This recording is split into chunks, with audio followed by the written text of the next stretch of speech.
Hello friends, welcome to Sutapa's kitchen.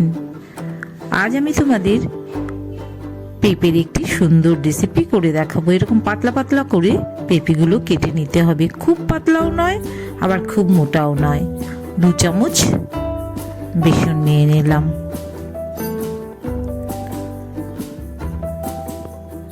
সামান্য একটু লাল লঙ্কার গুঁড়ো দিয়ে দিলাম, একটু 1/3 চামচের থেকেও কম লবণ দিলাম,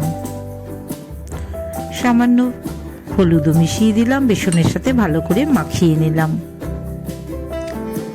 এবার অল্প অল্প করে জল দিয়ে বেসনটাকে রেডি করে নিতে হবে।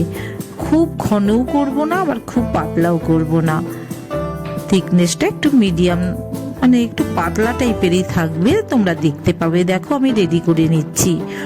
আর পেঁপেটা কেটে নিয়েছি, ভালো করে ফলো করবে যে পেঁপেটা কিন্তু খুব পাতলাও নয় খুব ঘনও নয়।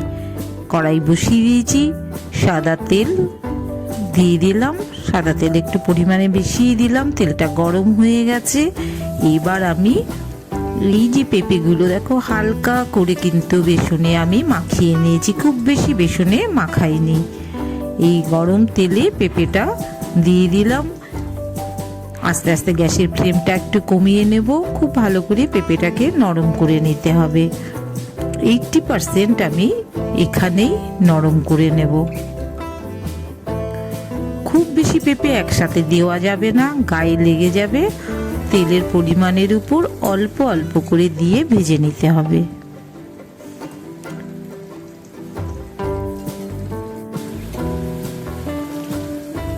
লাল হয়ে এসছে প্রায়।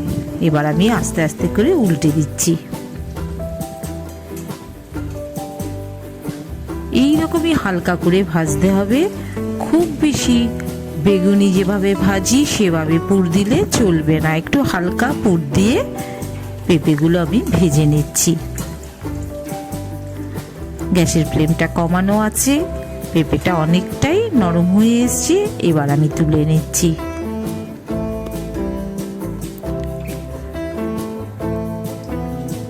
এই অবস্থায় যদি আমরা খেয়ে দেখি, পেঁপেটা সামান্য একটু দরকচা টাইপের থাকবে। বাকিটুকু আমি পরবর্তীতে দেখিয়ে দেব, ফলো করো কিভাবে করতে হবে। তেলের মধ্যে বাকিগুলোও দিয়ে দিচ্ছি। এক পিঠ ভালো করে ভাজা হয়ে গেলে আরেক পিঠও ভেজে নিচ্ছি।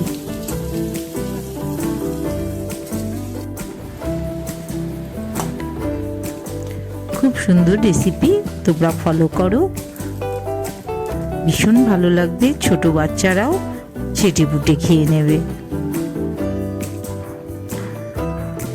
3 চামচ মতন বাটিতে আমি দই নিয়ে নিলাম। খুব ভালো করে দইটা ফেটিয়ে নিচ্ছি। আমরা সবাই জানি দই ভালো করে ফেটিয়ে নিতে হয়, না হলে রান্নায় দানা দানা হয়ে যায়। 1/2 চামচের থেকেও একটু কম লবণ দিয়ে দিলাম, একটু সামান্য হলুদ গুঁড়ি দিলাম, একটু লাল লঙ্কার গুঁড়ো দিলাম 1/2 চামচের মতন, 1/2 চামচ ধনের গুঁড়ো দিলাম, 1/2 চামচ জিরের গুঁড়োও দিলাম। এবার ভালো করে আবারও দইয়ের সাথে ফেটিয়ে নিচ্ছি। খুব ভালো করে ফেটিয়ে নিতে হবে, তাহলে মশলাগুলো ভালো করে মিশে যাবে। এই অবস্থায় আমি আরো কিছুক্ষণ দেখিয়ে দেব, ভালো রেডি হয়ে যাবে। ভাজাগুলো দেখিয়ে দিলাম।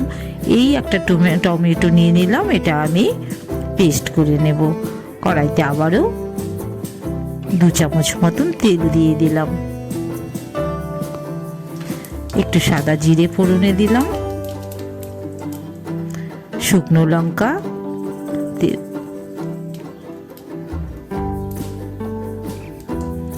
একটু এলাচ, লবঙ্গ, দারচিনি একসাথে দিয়ে দিলাম, ছোট্ট একটি তেজপাতা দিলাম। ফোড়নের সব উপকরণগুলো কম বেশি দেওয়া হয়ে গেছে। এবার একটু কাঁচা লঙ্কা দিয়ে দিচ্ছি, গোটা কাঁচা লঙ্কা। 4-5টা কাঁচা লঙ্কা বেটে রেখেছিলাম, সেই কাঁচা লঙ্কা বাটাটা দিয়ে রান্নাটা করব আমি।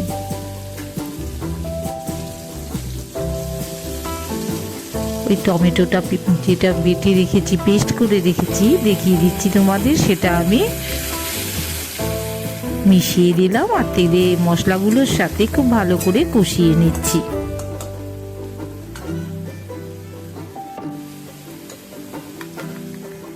এবার দইয়ের যে মশলাটা রেডি করে রেখেছিলাম সেটা মিশিয়ে দিলাম।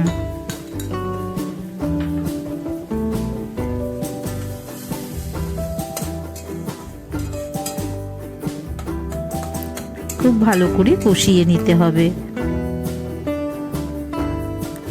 দইটাকে যত ভালো করে ফেটানো হবে মিক্সিংটাও ততই সুন্দর হবে। বাটি ধোয়া জলটাও আমি দিয়ে দিলাম। একদম মশলাটা আমার রেডি হয়ে গেছে। এবার আমি পেঁপেগুলো অল্প অল্প করে দিচ্ছি। আগেই বলেছি 80% হয়ে গেছে, খুব বেশি আর গ্রেভির সাথে কষাতে হবে না। 3-4 মিনিট কষলেই আমার রেসিপিটা রেডি হয়ে যাবে। এই ফাঁকে আমি মাঝে মাঝেই অল্প অল্প করে জল দিয়ে রেডি করে নিচ্ছি।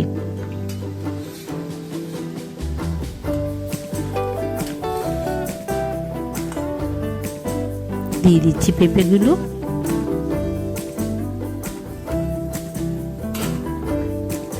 বাকিটাও ঢেলে দিলাম।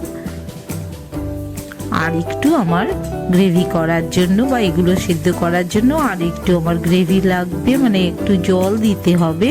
সেটা আমি আস্তে আস্তে করে দেব, একসাথে পুরোটা আমি দেব না। এবার আবার থালা ধোয়া তেল জলটাও দিয়ে দিলাম। এইভাবে অল্প অল্প করে জল দিয়ে পুরো রেসিপিটা করে নিতে হবে। পেঁপে যেটা ভাজা আছে একসঙ্গে পুরোটা জল দিলে মানে গা থেকে এগুলো ছিঁড়ে আসবে, তাই যতটা পারা যায় অল্প অল্প করে জল দিয়ে বয়েল করে নিতে হবে। বাকিটুকু যেটুকু আমার বাকি বয়েল করার দরকার দেখিয়ে দিলাম। দেখো খুব ভালো করে পেঁপে বয়েলড হয়ে গেছে। আমার রেসিপিটা প্রায় রেডি হয়ে এসছে। এবার আমি 1 চামচের মতন চিনি মিশিয়ে দিচ্ছি। আর গরম মশলা যেহেতু আমি ফোড়নেই দিয়ে রেখেছি, নতুন ভাবে আর গরম মশলার কোনো ব্যবহার করছি না। দেখে নাও একদম সুসিদ্ধ হয়ে গেছে। রেসিপিটা একদম রেডি। এখন একটি থালার মধ্যে আমি ঢেলে নিচ্ছি।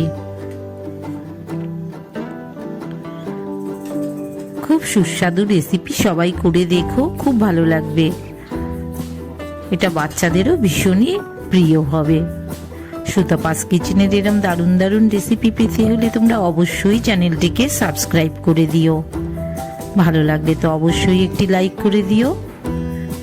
নতুন নতুন রেসিপি নিয়ে আমি আবারও চলে আসবো, তোমাদের সাথে দেখা হবে। সবাই ভালো থেকো। অনেক শুভেচ্ছা রইল সকলের জন্য।